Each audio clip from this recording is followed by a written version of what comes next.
La toute nouvelle Honda Civic 2022 est arrivée et il y a tellement de raisons de l'aimer. Un intérieur plus spacieux et des vues plus vastes sur la route? Oui. Des technologies avancées au bout des doigts? Oui.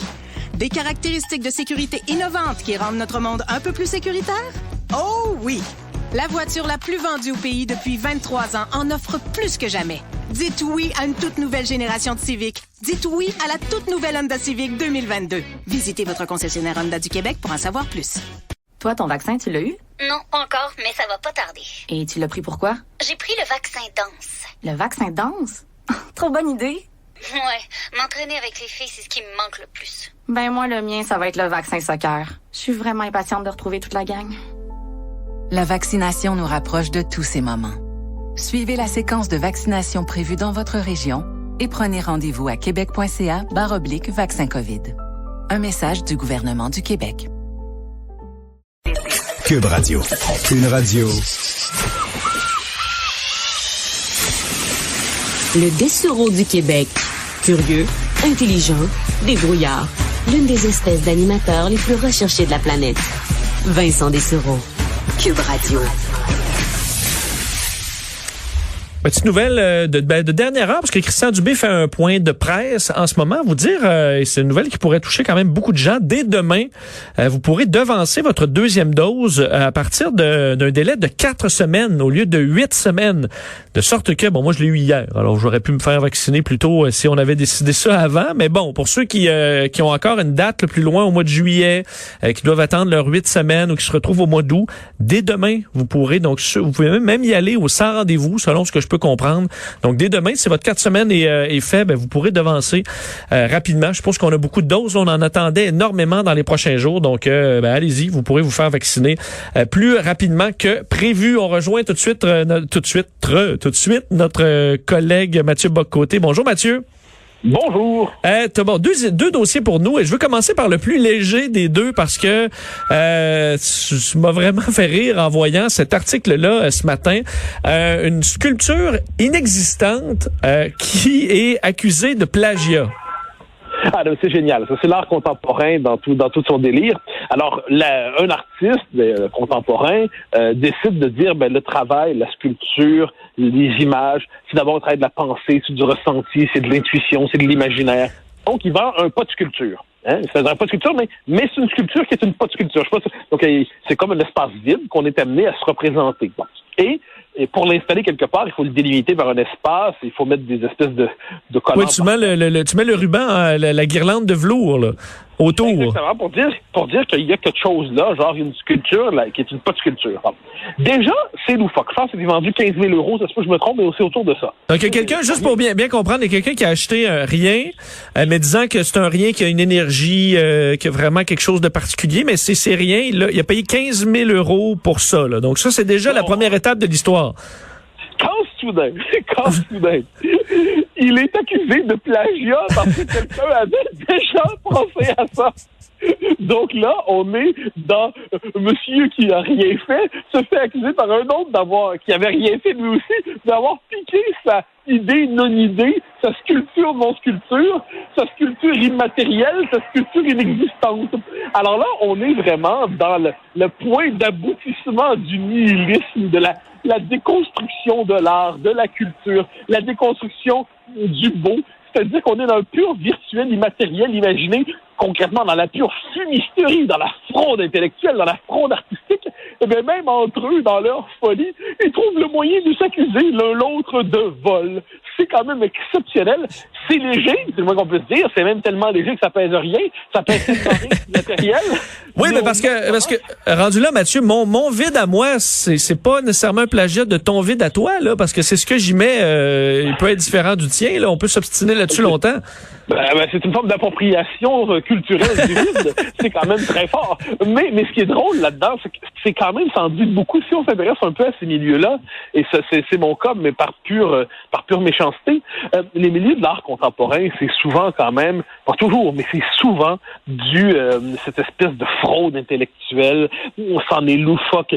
C'est-à-dire, je me rappelle dans je ne sais quelle une revue, c'était quelqu'un qui avait lancé son téléphone par terre 50 fois, prenait une photo chaque fois, puis c'était apparemment une représentation de la décomposition du téléphone décomposé. Des affaires de même. Donc, autrement dit, plutôt que de créer du beau, ou plutôt que de s'inscrire dans une tradition esthétique, spirituelle, intellectuelle, culturelle, plutôt que de faire quelque chose de leurs mains, de leur tête, de leurs doigts, eh bien, plutôt, on est dans le pur délire. Mais bordel, dans le domaine du délire, il y a de la concurrence et de la compétition, parce que chacun va avoir son trademark sur le délire. Mais est-ce que, pour régler ça, une poursuite en plagiat pour des œuvres qui n'existent pas, est-ce que je peux te faire un faux chèque là, dans l'air? D'un montant de ton choix, là. Je crois que ces gens-là tiennent au vrai argent, c'est ça le problème. Ah, OK. Rendu là, il faut que ce soit réel, là. Finalement, c'est un peu plus matérialiste. Ils aiment des espèces sonnantes et trébuchantes. Ils aiment l'argent qu'on peut vraiment comptabiliser. Alors, comme quoi, même les pièces d'authentique une fraude intellectuelle, mais en dernière instance, qu'on veut quand même se faire payer au point même de poursuivre l'autre. C'est anecdotique, c'est loufoque, mais en même temps, c'est important parce que ça nous dit, c'est un bon portrait, c'est un bon révélateur de tendances qui se révèlent dans le milieu de l'art, le plus autorisé, le plus snob, le plus subventionné, souvent le plus arrogant. Eh bien, on voit à quel point ça repose sur du vide. Parce que la seule façon de sauver cette histoire-là, c'est si les deux artistes sortent dans une semaine en disant c'était ça notre art, l'œuvre s'appelle Le Ridicule là, à son paroxysme, mais c'était cette fausse histoire-là qu'on a créée toute pièce, mais ça semble malheureusement pas être le cas. Là. Absolument, mais t'as absolument raison. On aimerait que ce soit un canular. Il y en a eu des canulars. Tu sais, souvent dans les revues scientifiques, les revues universitaires subventionnées scientifiques, c'est très bien vu. Tu sais, c'est des revues peer review là. On publie un article là-dedans, puis on passe pour un scientifique original, pour un penseur sophistiqué et exigeant, mais c'est souvent de la fraude intellectuelle. Et puis il y a par exemple, il y a Pluckrose, je crois, puis un autre qui avait publié une série d'articles, mais qui tournaient en ridicule ces revues de sociologie, ces revues militantes, mais qui se prennent pour scientifiques, notamment sur la culture du viol dans les parcs à chiens. Et puis ou un autre qui avait pris un article, ça avait été accepté, là. Ça avait été accepté dans une revue scientifique par des gens qui allaient ensuite se dire, vous, chers scientifiques, vous, chers collègues, vous, chers hommes de science.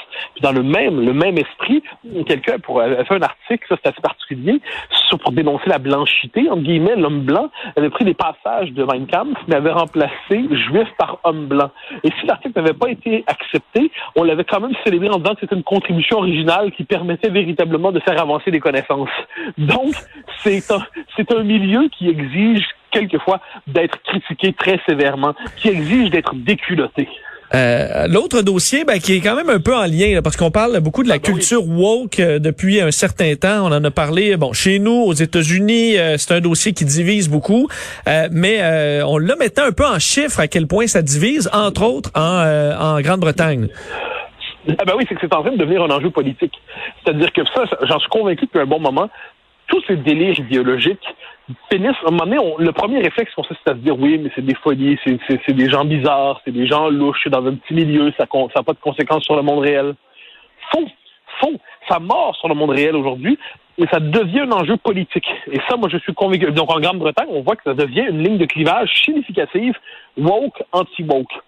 Moi, et j'ajoute que c'est pas du 50-50% de la population. L'immense majorité de la population est contre ça, mais des instances du pouvoir culturel, médiatique, juridique sont souvent dans cette logique woke. Moi, je suis convaincu que celui qui, dans nos sociétés, ceux ou celles qui vont être capables de s'emparer de cette exaspération contre le wokisme et ces délires-là, qui vont plaider pour le sens commun, mais pas seulement sur le mode de la résistance tranquille du sens commun, mais la contre-offensive devant la bêtise. Il y a un vrai créneau politique à occuper là, d'autant qu'il correspond à des nécessités réelles, c'est-à-dire il faut s'opposer à ce discours-là, il faut lui tenir tête, il ne faut plus lui permettre d'exercer son hégémonie idéologique, mais donc on voit en Grande-Bretagne, c'est documenté désormais, et je pense qu'au Québec aussi, sur des questions semblables, notre wokisme à nous, je pense qu'il y aurait moyen de politiser ça. Je veux dire, le jour où un homme politique va s'opposer à tout le discours du genre théorie du genre qui nous explique que les hommes et les femmes n'existent pas, qu'il y a simplement le flux de l'identité de genre. Puis là-dedans, il y a autrement dit, c'est pas seulement qu'on doit s'ouvrir à d'autres formes d'identité sexuelle, ce qui est très bien, on est tout à fait conscient que ça existe, mais au point d'abolir hommes et femmes, au point de remplacer père et mère par parent 1, parent 2, au point de nous expliquer, puis on pourrait multiplier les exemples dans ce genre-là, qu'on doit réécrire le vocabulaire, dire il, elle, yel, yol, yul, et ainsi de suite, sur le plan, donc sur toute une série de questions, sur les délires universitaires dont on vient de parler, sur les questions liées à l'identité, à l'immigration. Il y a toute une série de sujets sur lesquels il serait possible d'incarner. Dernier exemple, je peux me permettre, ce qu'on a vu à l'automne dernier sur l'Université d'Ottawa, le fait qu'on puisse plus prononcer des titres de livres quelquefois. Il y a un créneau politique fort pour assumer la résistance à ce délire. Encore doit-on vouloir l'occuper. Mais pour un candidat politique fort, mais qui est plutôt nuancé justement, mais qui voudrait amener ces discussions-là, il y a un revers qui est quand même tellement fort, là, parce qu'on va le pointer du doigt, on va lui prêter des intentions, il va devenir l'ennemi numéro 1 de plein de communautés assez fort en gueule.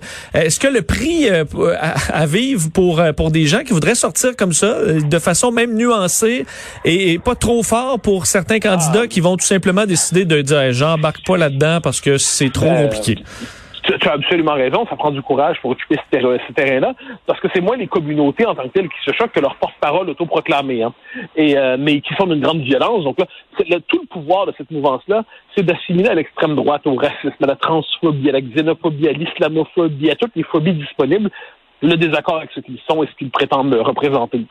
Donc, il faut du courage, il faut être capable de tenir tête à ça, il faut être capable à la fois d'être moqueur, il faut être offensif, il ne faut pas avoir peur de se laisser insulter. C'est-à-dire, moi, c'est ça l'affaire. Je pense que les gens doivent se donner une carapace plus forte quand ils évoluent dans l'espace public, parce que si on évolue toujours en ayant peur de se faire insulter, puis croyant faire des nuances, on fait des capitulations devant des choses qui n'exigeraient pas qu'on fasse de nuances.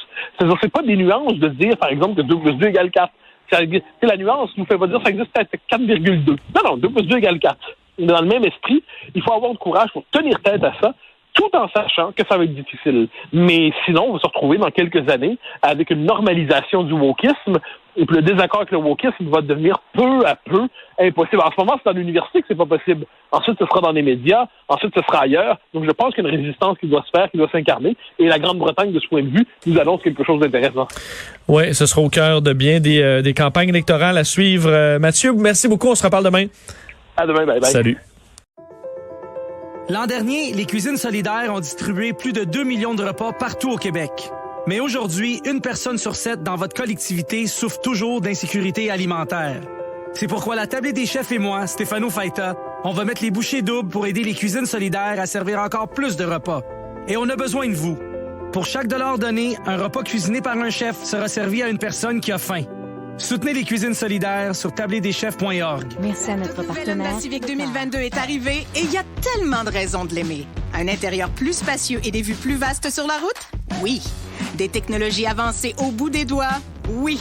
Des caractéristiques de sécurité innovantes qui rendent notre monde un peu plus sécuritaire? Oh oui. La voiture la plus vendue au pays depuis 23 ans en offre plus que jamais. Dites oui à une toute nouvelle génération de Civic. Dites oui à la toute nouvelle Honda Civic 2022. Visitez votre concessionnaire Honda du Québec pour en savoir plus. Toi, ton vaccin, tu l'as eu? Non, pas encore, mais ça va pas tarder. Et tu l'as pris pourquoi? J'ai pris le vaccin danse. Le vaccin danse? Trop bonne idée. Ouais, m'entraîner avec les filles, c'est ce qui me manque le plus. Ben moi, le mien, ça va être le vaccin soccer. Je suis vraiment impatiente de retrouver toute la gang. La vaccination nous rapproche de tous ces moments. Suivez la séquence de vaccination prévue dans votre région et prenez rendez-vous à québec.ca/vaccin COVID. Un message du gouvernement du Québec. Cube Radio. Le commentaire de Mathieu Bock-Côté, dépensé pas comme les autres. On rejoint tout de suite Mathieu Bock-Côté. Bonjour Mathieu.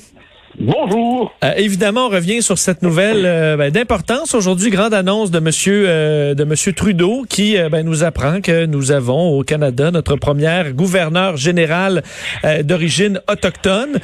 Évidemment, pour Justin Trudeau, on cherche toujours un candidat qui essaie pas de cocher le plus de cases, mais de faire plaisir au plus de gens. On va essayer d'alterner des fois l'Est, l'Ouest. Et là, évidemment, on voulait, je pense que c'était souhaité une représentante des Premières Nations ou des Autochtones, mais il y a une case qui ne sera pas cochée cette fois, et c'est parle le français. Eh ben oui, et c'est pas un détail. Hein. C'est-à-dire, on voit le Canada de plus en plus nous expliquer que le français est un obstacle à la diversité. Hein, on nous dit, par exemple, à la Cour suprême, on va dire de plus en plus dans des postes de responsabilité. On va nous dire, il faut valoriser la diversité, mais la diversité, quoi qu'on en pense, fonctionne dans les codes de l'anglo-conformité au Canada. Et là, le français, oui, peut-être, ça peut être beau, mais c'est optionnel parce que le Canada post-national, diversitaire, multiculturel, de la réconciliation avec les Autochtones qui se construit, eh bien, ne peut pas s'encombrer de ce critère qui appartient à son ancienne définition, qui appartient à son passé, c'est le français. Et là, on vient de le voir. Donc, la nomination de Madame Simon, qui est je sais pas comment on prononce. Ouais, c'est plus Mary Simon, ouais. Mary Simon, bon, j'ai le mauvais réflexe de tout franciser. Donc, Madame Simon est nommée, très bien, tout le monde applaudit. Et le fait qu'elle ne parle pas français, c'est rendu presque indécent de le mentionner. Parce qu'apparemment que le fait qu'elle soit autochtone devrait nous faire oublier qu'elle ne parle pas français. Ben, je m'excuse, mais moi, je salue une nomination comme celle-là, mais je n'accepte pas que le français soit optionnel, surtout au poste qui est censé incarner le chef d'État formellement au Canada. Et puisque c'est une tendance qui se multiplie, hein, par exemple, un conservateur au musée d'histoire dans le coin de Gatineau, sur ce territoire québécois, unilingue anglais. De plus en plus, on voit que le Canada traite le français comme une langue résiduelle, une langue de plus, une langue optionnelle. Eh bien, ça, c'est encore une fois sur ce coup-là, on nous le fait. Puis, on est presque présenté comme étant malvenu de s'inquiéter de ce sacrifice du français. Mais est-ce que aussi, et celui-là, on commence à l'entendre de plus en plus, c'est lorsque quelqu'un, dans les hautes instances qui est unilingue, dans ce cas-là, elle n'est pas unilingue parce qu'elle parle l'inuktitut, mais au niveau du français, on dit, je m'engage à suivre les cours. Mais là, dans ce cas-là, Mary Simon, faut dire, elle a 74 ans, et je dis pas qu'une personne plus âgée, elle peut pas apprendre quoi que ce soit,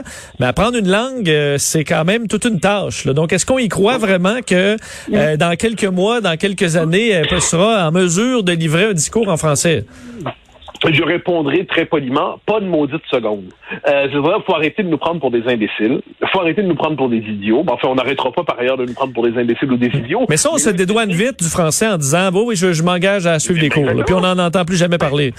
Exactement. C'est la méthode aujourd'hui pour faire semblant de tenir compte d'un problème, pour le dissoudre, pour le reléguer. La réalité des choses, c'est que si madame, qui a une carrière tout à fait admirable par ailleurs, n'a jamais appris le français, c'est parce que c'est pas nécessaire. Faut pas l'oublier qu'au Canada, le français n'est pas nécessaire. Mais le dernier obstacle qu'il y avait, c'est qu'on se dit que dans les postes supérieurs au pays, donc les postes à la Cour suprême, au Conseil des ministres, tout ça, le gouverneur général, on supposait que le français était encore essentiel. De plus en plus, on constate que ça ne l'est pas.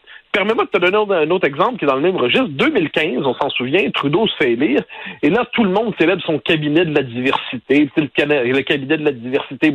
Là, on joue de la musique, on joue du violon. On oublie simplement que l'immense majorité des ministres du cabinet de la diversité de M. Trudeau, c'est pas bilingue, encore une fois, ils parlaient pas français. Alors, les ministres francophones du Québec parlaient français, mais étaient bilingues, mais les autres ministres, pour l'essentiel, ne parlaient pas français. Donc là, ce qu'on voit, c'est qu'aujourd'hui, c'est une forme de substitution symbolique.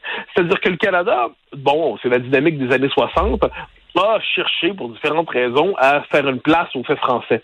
Mais les concessions faites aux Français reposaient sur une chose, c'était la menace indépendantiste québécoise. Une fois qu'elle est brisée, une fois qu'elle est cassée, une fois qu'on se dit que les nationalistes québécois évoluent dans l'espace canadien, une fois que le multiculturalisme canadien se sacralise de plus en plus, une fois que le Canada, puis ça c'est une autre partie qui est importante, une fois que le Canada a refusé les deux nations, le principe des deux nations, les Français, les Anglais, les Canadiens français, les Canadiens anglais, les Québécois, les Canadiens anglais, et qu'il a décidé de remplacer ça par le multiculturalisme. Mais il a quand même besoin d'un fondement historique, il a besoin d'un passé dans lequel s'ancrer. Eh bien, ayant sacrifié les deux nations, il décide finalement que les Premières Nations, les Autochtones, deviennent les véritables peuples fondateurs, et les Anglais et les Français deviennent dès lors simplement deux vagues migratoires parmi d'autres dans la construction du pays. Et bien, dans cette logique-là, pourquoi accorder un statut particulier s'il n'est plus fondateur aux Français? Donc, les avantages du français aujourd'hui au Canada ne sont plus que résiduels. C'est-à-dire que les lois qui ont déjà été passées continuent d'avoir certains effets, mais quand vient le temps de construire le pays de demain, le français n'est plus une variable fondamentale. On le savait. Mais nous le faire dire en pleine face aussi clairement que ça aujourd'hui, ça me semble grossier. Puis comme je dis, l'autre élément qui me fascine, c'est qu'on se sent presque gêné en ce moment de le mentionner. C'est comme si mentionner que c'est un problème qu'elle parle pas français, c'était de mauvais joueur. C'était pas applaudir au bon moment sur les bons enjeux. Mais le fait est que c'est une donnée centrale, et puis c'est comme si on était trop puis on ne devait plus exister. Surtout quand même, il y a un point quand même pour Mme Simon qui a été questionnée là-dessus puis qui répondait, effectivement, elle, et j'en parlais avec Conrad Sioui tantôt, l'ancien chef de la nation Huron-Wendat, qui disait, les Autochtones, à cette époque, on les envoyait dans des écoles en anglais, puis elle n'a jamais eu la chance d'apprendre le français parce que c'était le principe à l'époque. Là. Il n'y avait pas de français pour eux, donc elle l'a pas appris jeune en raison de ce système aussi, là. Est-ce que ça... Oui, je comprends bien, mais à un moment donné, la rumeur veut que quand on veut se hisser dans ce pays, dans la vie, dans l'existence, on apprend des choses que l'on juge nécessaires ou que l'on juge légitimes. Je veux dire, il y a plein de choses que je savais pas, moi, qu'on m'a pas appris à l'école primaire, j'ai fini par les apprendre à un moment donné. Il y a plein de choses que j'ai pas appris au secondaire, j'ai fini par les apprendre. Il se trouve simplement que le temps pour apprendre le français, ces 74 dernières années, n'était pas là. Ah, ben, c'est comme ça, hein. Il y avait d'autres choses à faire. Eh ben, moi, puis encore une fois, je blâme pas madame de pas avoir appris le français. Je veux dire, ça, c'est tout à fait son droit de pas vouloir parler le français. Je blâme le gouvernement fédéral d'avoir considéré que ce n'était plus un critère important. C'est-à-dire que moi, que madame Simon ne parle pas français, pour vrai, on n'est pas tous parfaits bilingues, c'est tout à fait normal. Moi, il y a plein de langues que j'aimerais parler que je parle pas. Je comprends ça très bien. Parfait. Mais je n'accepte pas que le gouvernement fédéral, lui, considère que ce soit optionnel. Or, c'est ça l'enjeu. Surtout, verrais-tu un gouverneur général qui parle français et inuktitut, mais l'anglais, non, là? Non, ben, il n'y a aucune chance. Carl Vallée, l'ancien attaché de presse de Stephen Harper, l'a fait remarquer sur Twitter. Il a dit que c'était inimaginable qu'un gouverneur général au Canada puisse être nommé sans parler anglais. Ça va de soi. Personne n'a des doutes là-dessus une seconde. Bon.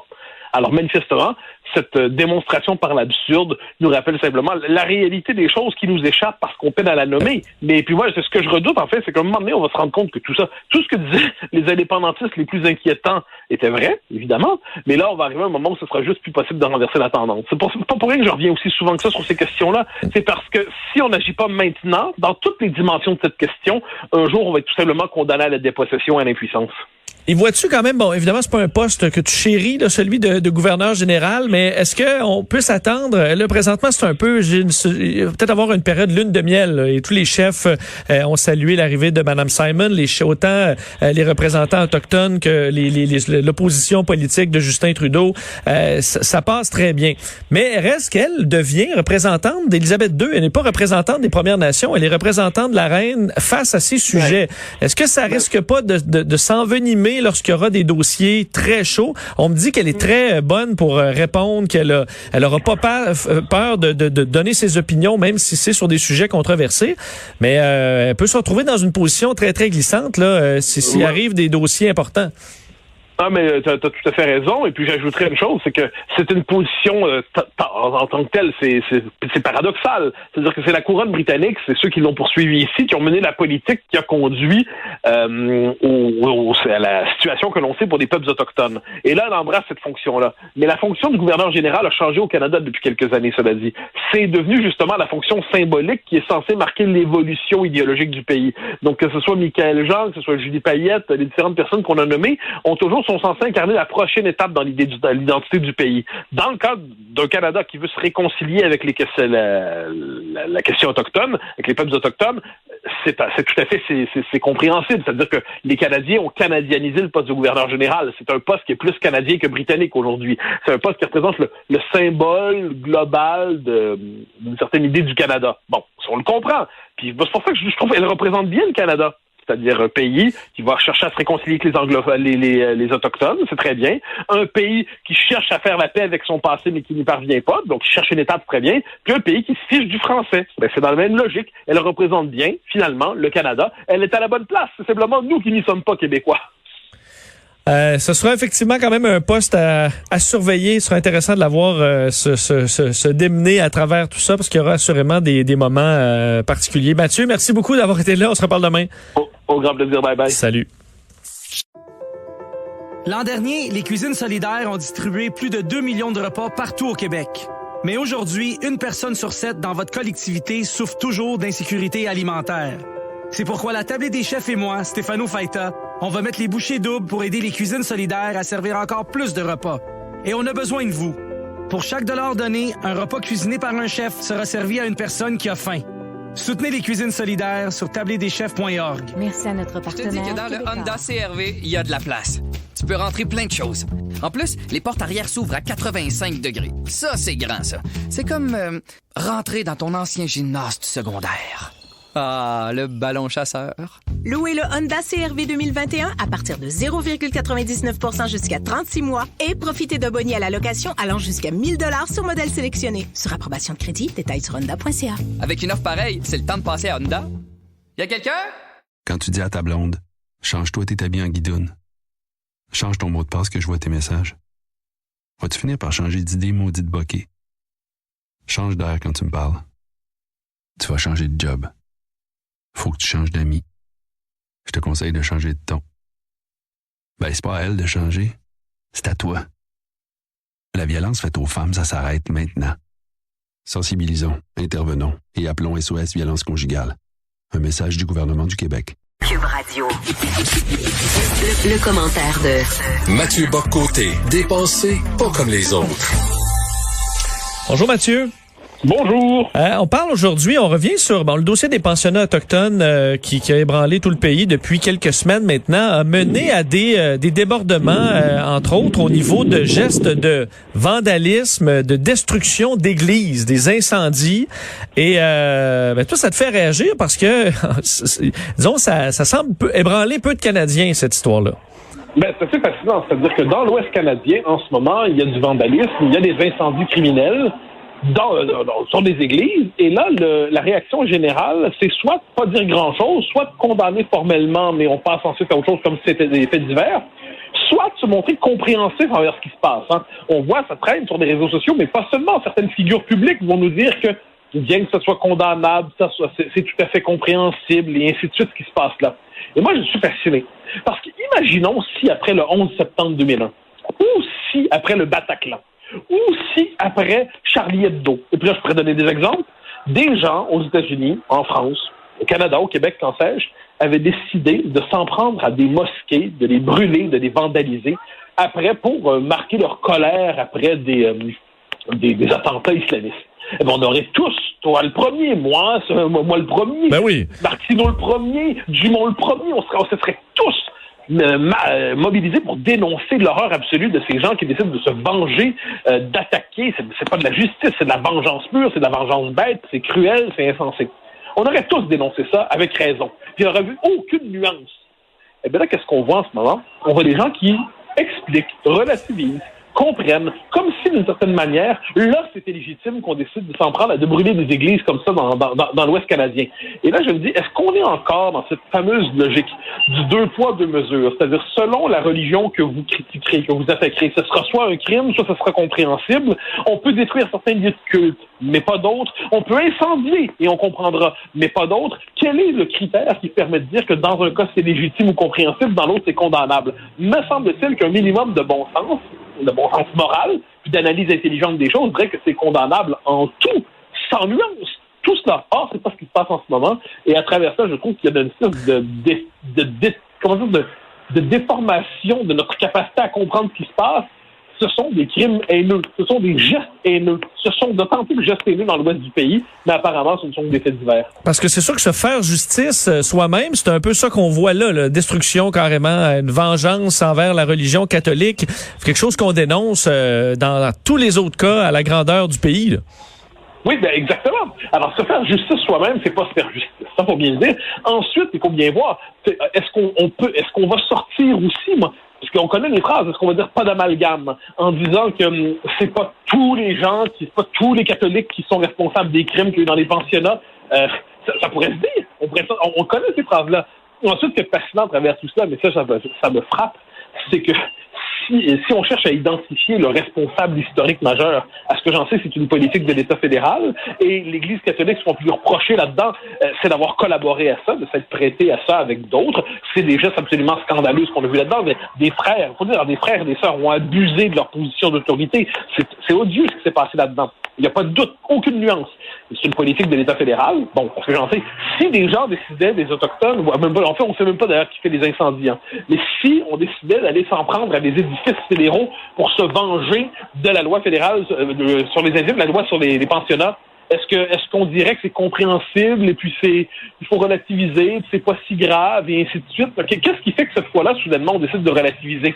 Quand, en plus, des leaders autochtones, faut-il le dire, même des survivants des pensionnats autochtones, on dit, un instant, c'est pas la solution de s'en prendre comme ça aux églises, de les brûler, de les attaquer, de les incendier. Donc là, on est devant une situation ubuesque, mais comme une mauvaise confiance fait en sorte qu'on n'est pas capable de dire que ce qui se passe là, c'est inacceptable, quoi qu'on en dise. Au-delà de la destruction des églises, je te demande sur les églises comme telles, la valeur de l'édifice, parce que toi, tu défends la laïcité, mais évidemment, c'est une question qui revient souvent, ces édifices, dans bien des cas, qui auront besoin de financement de l'État pour les garder en bon état, ça coûte extrêmement cher. La valeur de ces édifices-là qui sont religieux, mais qui font partie du patrimoine en même temps, oui. Tu te places où là-dedans? Moi, je crois qu'on doit défendre le patrimoine. Faut pas, là, d'un point de vue québécois, d'un point de vue canadien, l'histoire est un peu différente. Mais quand on regarde les églises au Québec, c'est quand même tout ce qu'il y a de beau au pays. Il ne faut pas se compter dans un village. Là. C'est l'église. C'est-à-dire notre pays est beau parce que le catholicisme est contrasté. Il y a des choses terribles qui sont faites en son nom, mais il y a eu des très belles choses aussi. C'est la part d'équilibre qu'il faut garder à l'esprit. On va dire, c'est une œuvre d'éducation, c'est une œuvre de soins, c'est une œuvre de protection, c'est une œuvre d'évangélisation dans le bon sens du terme, et c'est aussi toutes les mauvaises pages que l'on connaît. Donc, il y a eu une beauté, la beauté architecturale du Québec, c'est la beauté des églises. Donc, moi, je pense qu'il n'y a aucun souci à ce qu'on les prenne en charge, qu'on assure à tout le moins qu'on identifie des bâtiments patrimoniaux véritables et que l'État joue sa responsabilité. Tout comme en France, l'État assure la protection des châteaux, et ainsi de suite. C'est ça, notre patrimoine architectural chez nous au Québec. Et de ce point de vue, je pense que ça va de soi qu'on y investisse les fonds nécessaires. Sinon, le Québec va avoir l'air d'un désert, un désert de neige à la rigueur, mais ça ne sera pas un très, très beau pays si on sacrifie la seule beauté architecturale qu'on a. Et dans le cas de Justin Trudeau, il a me semble dénoncé les incendies d'église, mais il l'a fait peut-être pas avec autant de vigueur que sur d'autres dossiers. Il l'a fait avec une tiédeur, une pudeur qu'on ne lui connaissait pas en la matière. Il a pas plié. Est-ce qu'il a versé une larme, là? Je pense pas. Je l'ai pas vu. Les yeux étaient secs. Mais je l'ai vu, son annonce, il avait les yeux secs, là.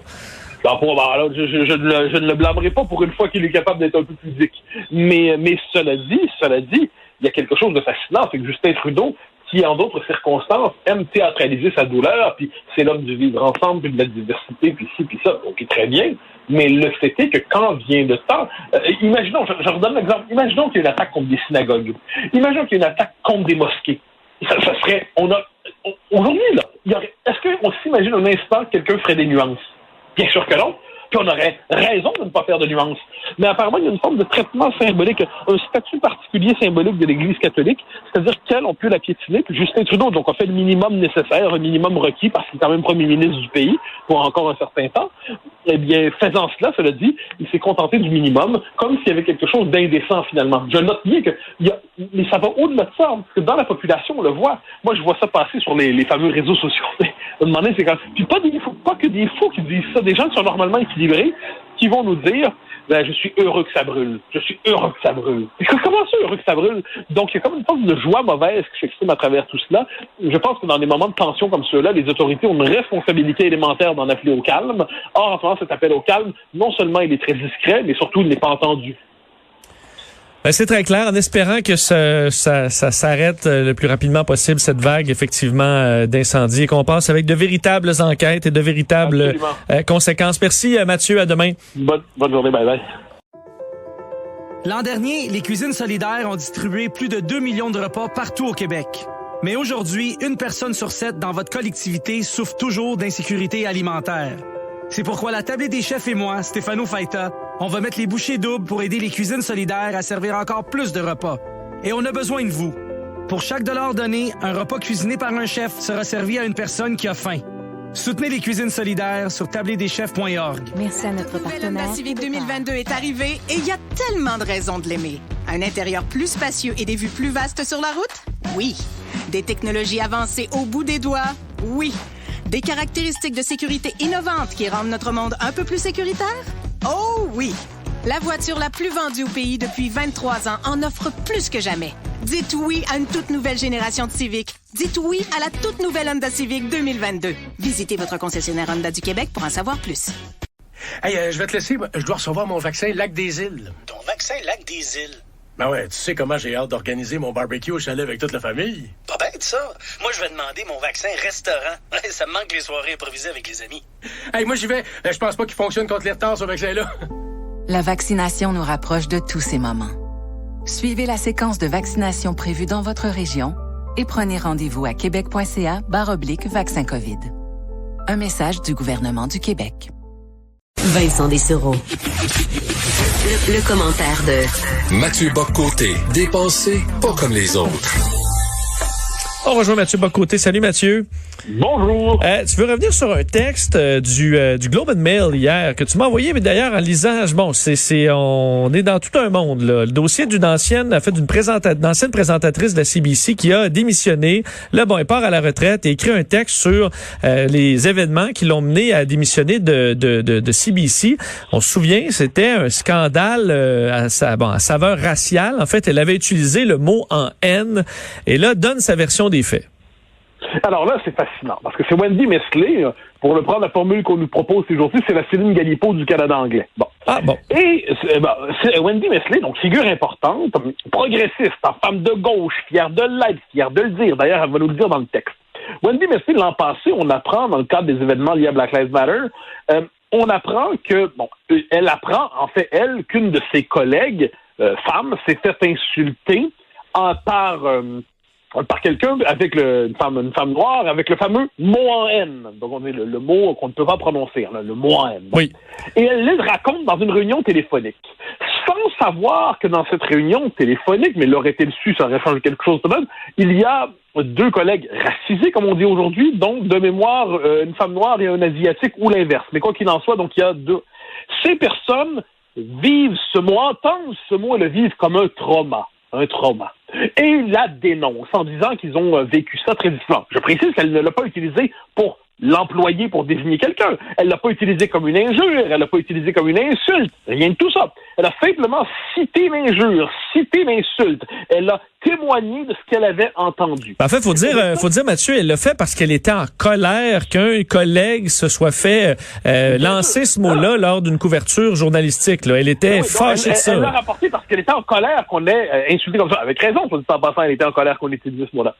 Ensuite, ça crée une situation. Et on apprend qu'elle avait déjà été dans une situation trouble. Pourquoi? Parce que dans une réunion de travail, elle avait cité le livre Nègre blanc d'Amérique, ce qui avait aussi suscité traumatisme, bouleversement, et ainsi de suite.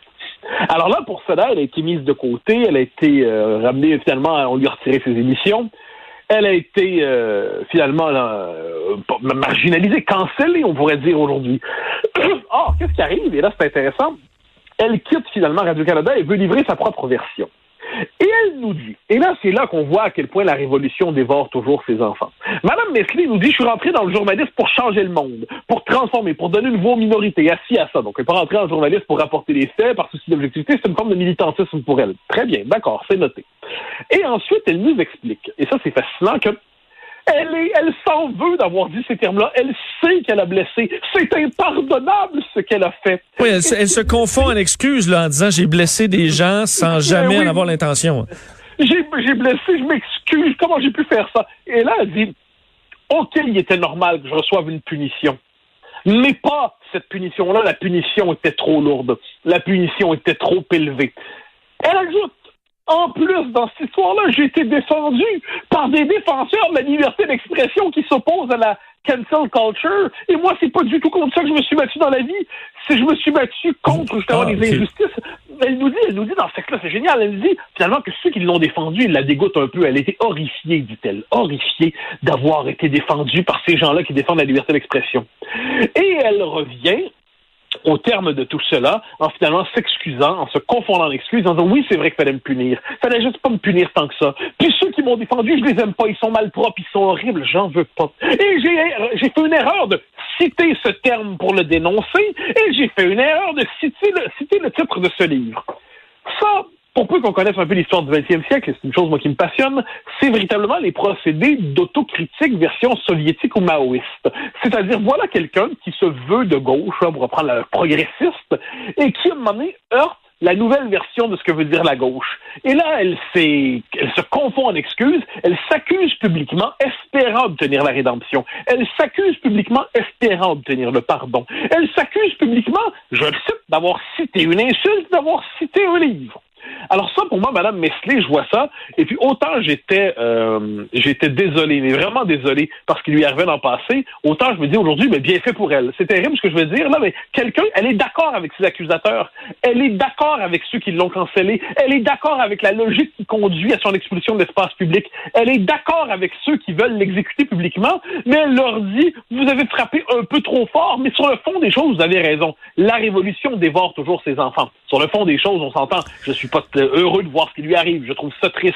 Mais je me dis, quelqu'un qui est à ce point d'accord avec ses accusateurs, qui embrasse le point de vue de ses accusateurs, mais qui tout simplement a été débordé sur sa gauche. C'est l'histoire de la Révolution, c'est l'histoire de 93, c'est l'histoire de 1917, c'est l'histoire de la fin des années 60, c'est toujours la même histoire, débordée sur sa gauche, et là, qu'est-ce qu'elle fait? Elle cherche à sauver son âme en montrant qu'au fond d'elle-même, elle était d'accord avec ses accusateurs.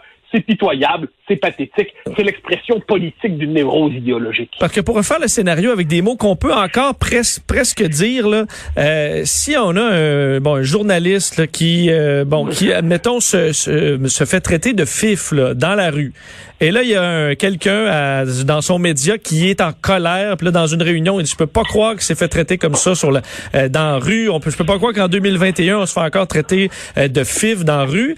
Là, il y a une plainte, puis là, on se rend compte que 5 ans plus tôt, il avait cité dans un reportage le livre Hostie de fif de Jasmin Roy. Même si c'est un allié depuis le début qui va à la marche, peu importe, il aurait dû démissionner, là. C'est dans un scénario un peu similaire, là, mais avec des mots qu'on peut encore presque dire.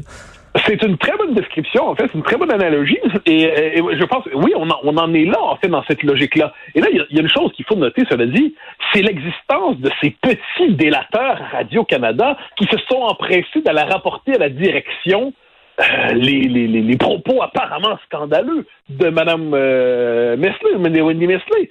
C'est parce que, donc là, au téléphone, ils écoutent, puis là, ils s'en vont comme des petits délateurs, ça, c'est propre au régime fondé sur la tentation totalitaire. C'est-à-dire, on vient de surveiller qu'il y a quelqu'un qui a dérogé de la ligne du parti. Je vais aller le dénoncer au patron.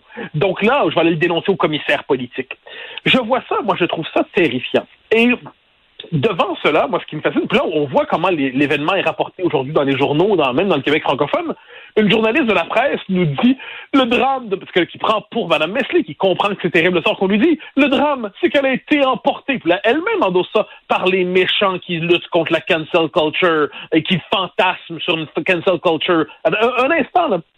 C'est pas un fantasme. Qu'est-ce qui est arrivé à Mme qu'est-ce qui est arrivé à Mme Meslay si ce n'est pas exactement les procédés que dénoncent ceux qui critiquent la cancel culture. Dans mon livre, La Révolution racialiste, où je traitais de cette question-là, d'ailleurs j'évoquais même l'affaire, eh bien, je montrais, c'est parce que j'ai consacré plusieurs pages au procédé de l'autocritique aujourd'hui de ceux qui transgressent les nouveaux interdits idéologiques.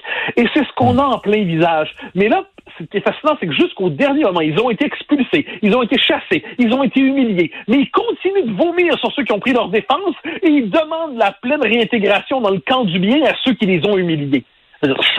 Ça, pour moi, c'est un événement politique majeur. C'est pas une petite histoire qui se passe dans le Radio-Canada des Anglais. C'est une histoire majeure qui incarne bien la tendance liberticide de notre époque, les dérèglements, à mon avis. C'est des dérèglements, m'emmener de la psychologie collective quand on a des gens qui se soumettent à de tels procédés d'humiliation et qui, même au dernier moment, demandent pardon à leurs bourreaux et continuent de maudire ceux qui les ont défendus et qui, finalement, donnent raison à tous ceux qui voulaient l'expulser. Elle va devoir nous expliquer, Mme Meslay, un jour, si elle le veut bien, qu'est-ce qu'il y avait de scandaleux à rapporter le propos insultant qu'on avait tenu à propos d'une collègue. Elle avait raison de s'indigner en passant, c'est ça l'affaire. Mais qu'est-ce que d'insensé à l'idée de citer un titre de livre? Mais surtout, là, est-ce que c'est la disparition des nuances et du contexte? Là? Parce que moi, si je vois une croix gammée sur une maison, je vais être outré. Il faut enlever ça le plus rapidement possible. Je peux pas croire qu'on voit ça encore aujourd'hui. Si je vois une croix gammée au grand reportage à Radio-Canada, à RDI, dans un reportage sur la Deuxième Guerre mondiale, je vais pas faire une plainte au diffuseur. Là. Donc, à un moment donné, il doit quand même y avoir un contexte, même si c'est des mots qui sont très sensibles.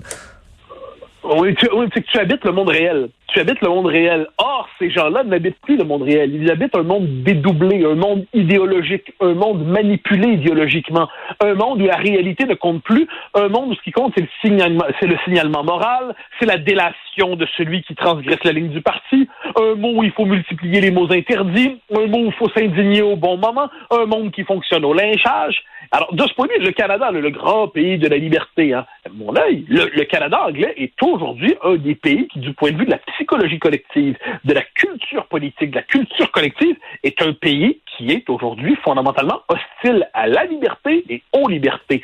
Et ce que l'on voit ici, finalement, c'est une querelle à l'intérieur de l'élite progressiste pour savoir qui est finalement le plus vertueux de la bande. Elle ajoute en plus, ça quand même pas mal, que le fait de me virer, dit-elle, le fait de me virer, c'est une manière de se détourner des véritables enjeux liés au racisme systémique dans la boîte. Et hop, un autre tour de manège, une autre pièce dans la machine, assez formidable. Alors moi, je vois cela et je trouve ça pathétique, mais puisque ces cas-là se multiplient, il faut bien voir, hein, des histoires comme celle-là, c'est un cas parmi d'autres, parce que celui-là est fascinant, parce que là, ça relevait hier, ce texte-là relevait du délire, ou à tout le moins du délire idéologique. Mais des cas comme ça se multiplient. Des cas comme ça se multiplient. Stockwell Day est tombé là-dedans à sa manière, d'une manière ou d'autre, au tout début de Black Lives Matter, pour d'autres raisons, mais combien sont-ils? Louis-Jacques Cormier s'est déjà excusé de cette manière-là pour avoir contesté la parité dans la composition de ses équipes de spectacle. On peut multiplier les cas, on les multipliera aux États-Unis. Donc c'est quoi? Qu'est-ce qui se joue à travers ça? C'est simplement, aujourd'hui, c'est une orthodoxie, c'est une tentation totalitaire là-dessus. C'est une manière c'est liberticide, c'est la négation de la liberté, c'est l'obligation de se soumettre à une orthodoxie, une idéologie dans l'espoir de renaître civiquement. Tout ça est assez terrible, est assez pathétique aussi, et je suis heureux de ce point de vue que pour les Québécois, tout cela nous semble absurde. Des fois, ça semble moins coûteux de ramper en disant pardon que de se défendre, là. Oui, non, mais t'as absolument raison. Mais le problème, c'est que c'est une illusion. C'est une illusion parce que, en dernière instance, c'est plus coûteux. Parce que quand on est obligé de dire le contraire de ce qu'on pense, quand on est obligé de mentir pour survivre publiquement, quand on est obligé de donner des gages en toutes circonstances, quand la principale activité de l'intelligence, ça consiste à s'aligner sur la ligne de parti. Orwell l'avait vu magnifiquement dans 1984. Miloche l'a magnifiquement décrit dans La pensée captive. Quand le travail de l'intelligence consiste à s'aligner sur la ligne du parti, hein, la ligne idéologique autorisée du moment, ben l'intelligence s'abolit et se perd en contorsion qui la stérilise. Et de ce point de vue, une journaliste de talent, manifestement, qui était Madame Mesley, tous constatent que c'est une journaliste de talent, eh bien, finalement, a fait le choix d'abolir son propre jugement, d'abolir sa propre capacité de réflexion en se soumettant à un dogme dans l'espoir du pardon.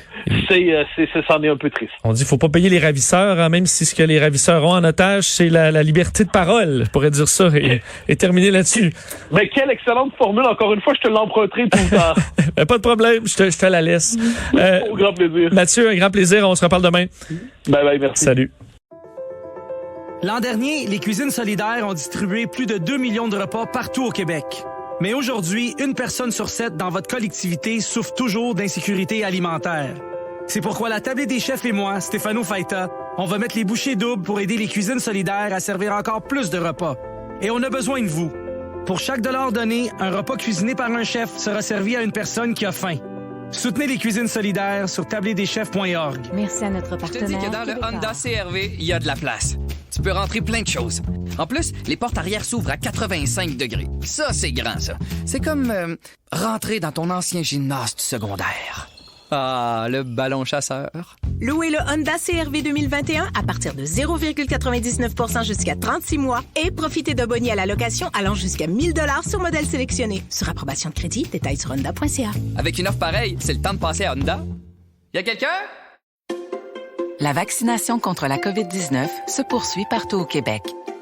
L'effet combiné des 2 doses assure une meilleure efficacité du vaccin, en plus de réduire le risque d'avoir et de transmettre le virus. Vous serez aussi protégé sur une plus longue période. Il est primordial de vous présenter à votre rendez-vous pour la 2e dose du vaccin, peu importe ce qu'il y a d'autre à votre horaire. La 2e dose du vaccin est essentielle. Un message du gouvernement du Québec.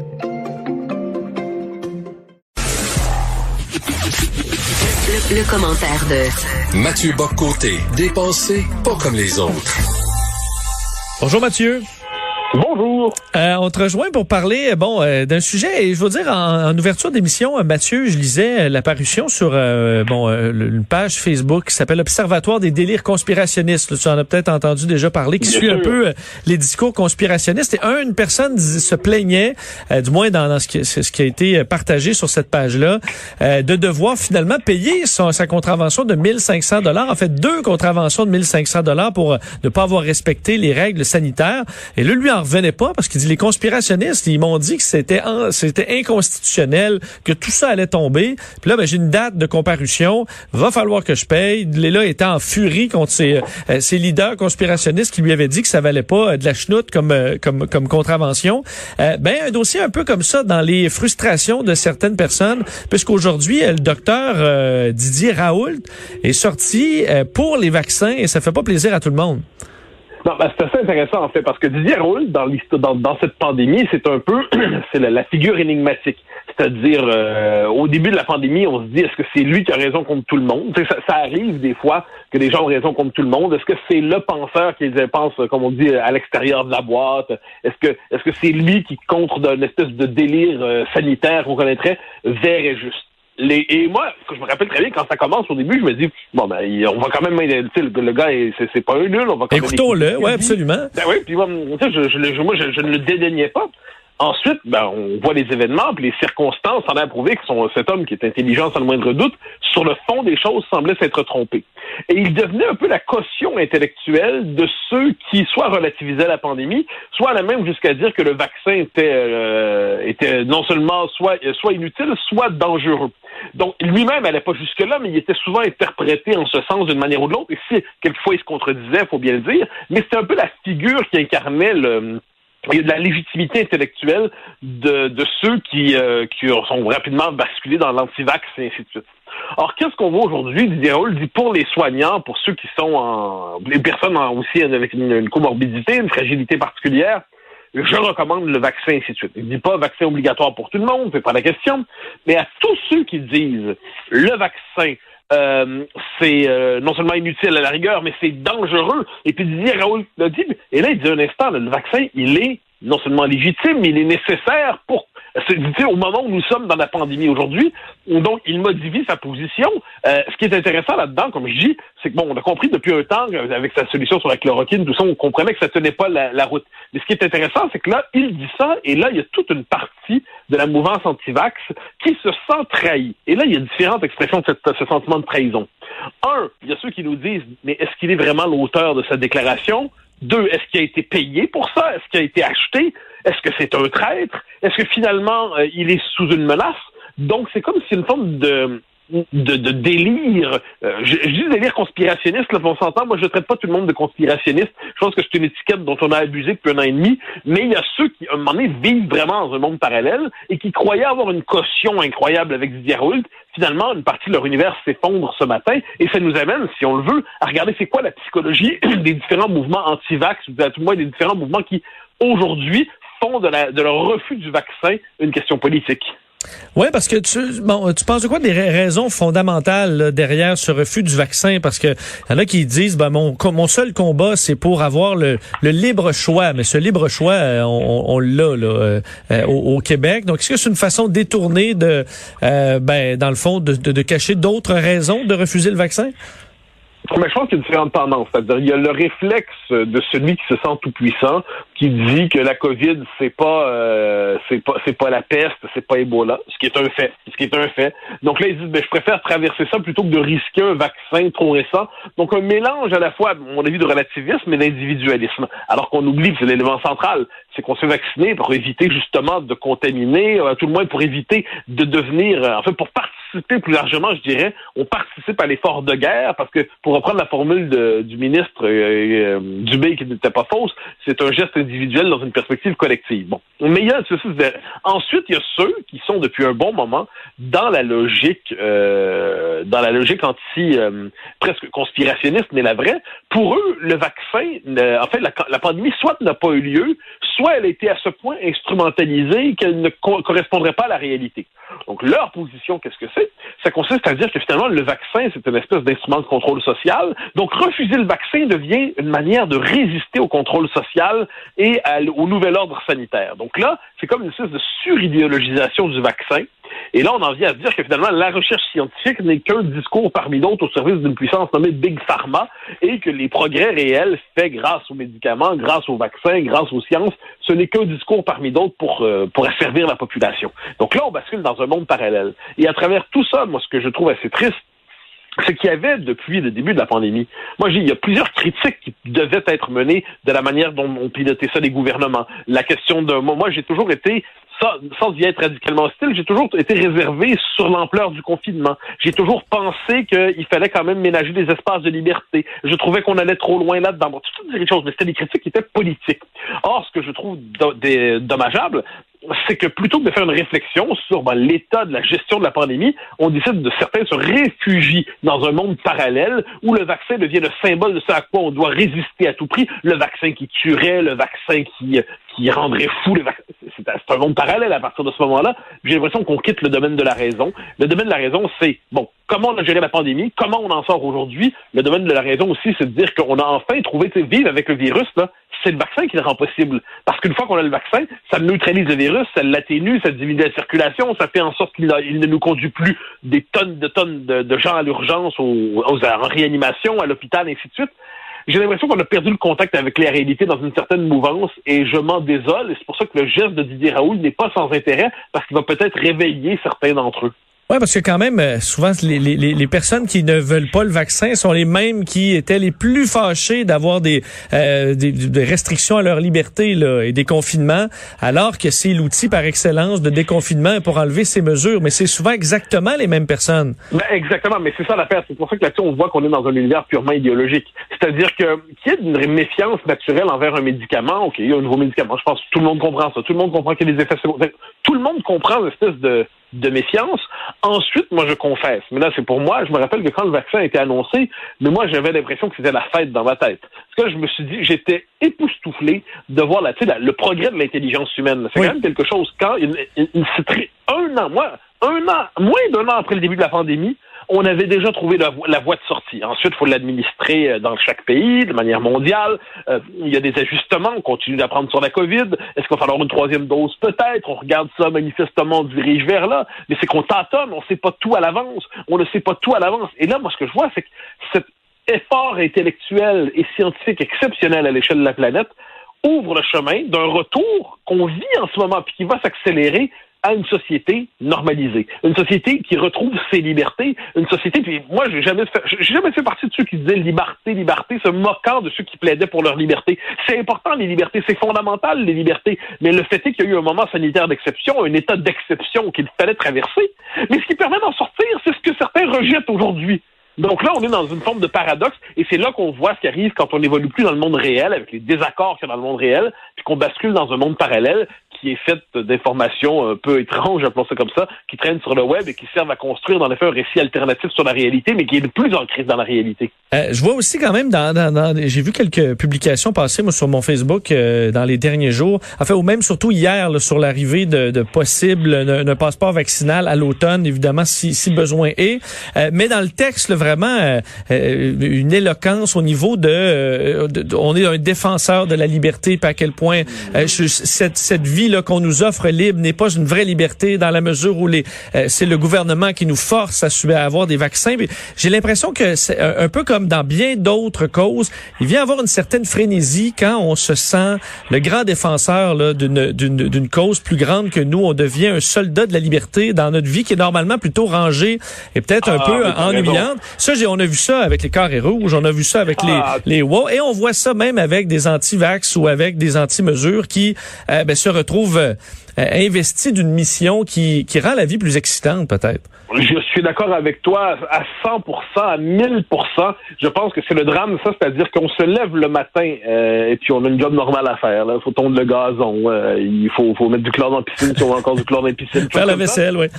Ouais, des trucs plates de même. Puis là, à un moment donné, on devient un défenseur de la liberté contre le complot, genre de Big Pharma. Puis donc, d'un coup, ça transfigure l'existence. Et moi, je ne me moque pas de l'engagement politique. Je veux dire, plus jeune, j'étais militant souverainiste, j'étais très ardent là-dedans, j'en ai conservé d'excellents souvenirs, mais c'est là toute la différence entre être d'un côté, avoir un engagement civique, parce qu'un engagement civique, ça change la vie, ça nous met en contact avec un aspect de l'existence qu'on a tendance à négliger quand on est seulement centré sur la vie privée, mais il y a une différence entre s'engager dans la cité et puis voir son existence complètement transfigurée par une forme d'illumination qui nous donne désormais l'impression d'être du côté de ceux qui savent. C'est-à-dire ça, c'est l'illumination, c'est la révélation. Il y a ceux qui comprennent, qui voient. Et là, ils regardent, ils se détachent des autres, qui seraient dans le brouillard, qui seraient dans la noirceur, qui seraient enfermés dans des préjugés, et eux se sentent éclairés, ils se sentent libérés.